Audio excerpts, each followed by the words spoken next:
Hey guys, it's a late night in the studio again.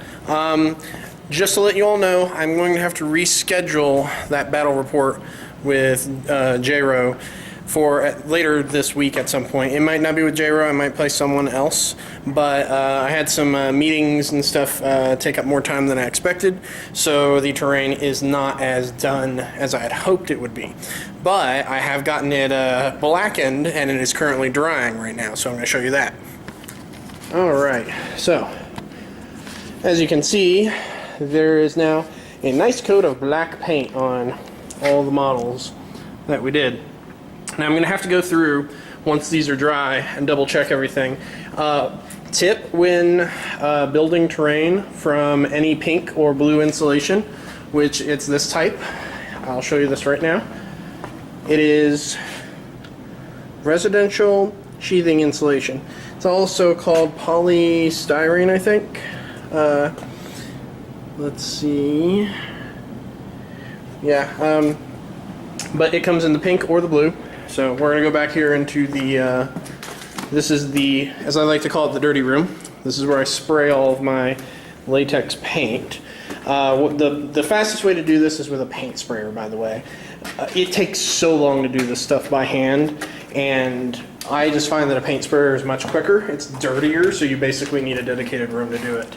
But as you can see, the details on this are popping out quite nicely now that there's some paint on it. I mean, look at that guy over there. This is just going to look frickin' amazing once it's all painted and dried out and everything. And I'm going to get started on that first thing tomorrow, but I thought I'd just give you this little preview. Look at that guy, that poor soul. He is so screwed. And you know, there's just all this cool detail work. See, I'll have to go in and kind of fill in this area by hand a little bit.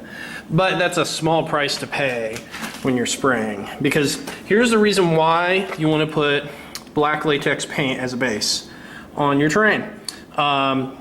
If you use spray cans to do like oversprays and such, or even to just do base colors, the aerosol will eat the foam, and I've had that happen numerous times. And sometimes it's actually, you know, made it look kind of cool, and then sometimes it's completely screwed up what I'm trying to do. And it's those times that it screws everything up that you really don't like it. But yeah, the basing on these took way longer than I expected too, because I wanted the I didn't want the multiple tiered floors to just be bare, because they would look rather boring. I wanted there to be debris everywhere. I wanted there to be actual texture, like, because these things are pretty exploded, and there would be dust and rocks all over the place. So yeah, that is pretty much what's going on with this. And this is just it's all going to look really good when it's done. I'm really excited about this set. I think this is one of the better city sets that I've ever done. So I'm going to show you an example of what happens when the sprays do not work out. You see that right there? One little hole. That's all it took. One little hole, and it ate up all of that. Now the way it's supposed to look is like this. You know, it's supposed to be all nice and trimmed. Oh, see, I've got a little, oh no, that's not a pink area. But it's supposed to be nice and trimmed and everything. Now, you can fix these things. Like in this case, what I'll end up doing is I'll end up putting a lot of brush and bushes over top of that to cover it up. But sometimes it can really throw your plans awry, especially if you're trying to do something very specific. This is a friend of mine's terrain that we've been building. We put it on the back burner for a little bit while we figure some other stuff out. The main thing is we're going to be expanding this bazaar, so I'm going to be doing that after the Rivendell set and getting that all caught up.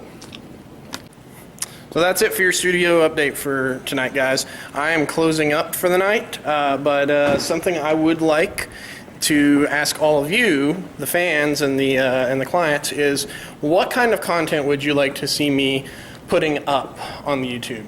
Now that we have the camcorder, I can pretty much do whatever I want to in terms of content because I have, you know, access to it all the time. Sorry for the darkness, I'm just turning off the lights and such, save the power. But yeah, I know we're gonna do battle reports. We're gonna do our updates as normal. We're going to do reviews of products. I'm actually going to be building Wargamer Girls Kickstarter terrain this week at some point. I'll be doing a video on that. And then I'll be playing on it because it's awesome. And then I think we've also got potentially some Infinity stuff that is going to be coming into the works as well.